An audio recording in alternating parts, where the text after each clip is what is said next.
My brother and I are working on an object show, and it's heavily inspired by Big DI and him and Cindy.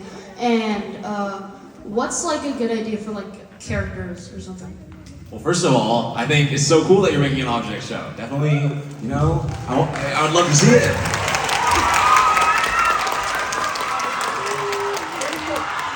One thing I would say is, other than like the individual characters, I would recommend thinking about the dynamics between said characters, because I feel like oftentimes, when we were creating like the season 3 cast, I feel like we thought of Silver Spoon and Candle as like obviously very distinct separate characters, but I think we started to have a lot more fun writing them when we'd see them interact and see the dynamics for them. So I think of that especially. What's it called? It's called Object Chaos.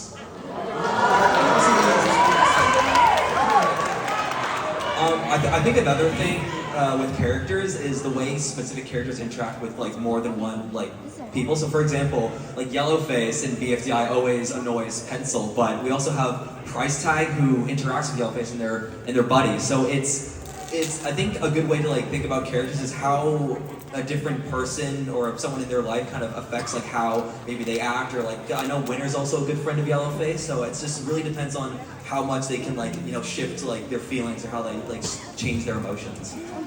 I think another thing too is just finding characters in other media that inspire you and putting your own twist on the archetype that they might represent can really be helpful too.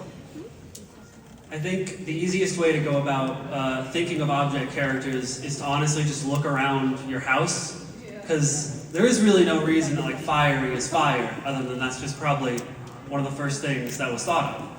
And in terms of actually writing characters, I'd say my biggest piece of advice is try to center it around one fatal flaw that's constantly being tested, because that's the best way for growth. Awesome.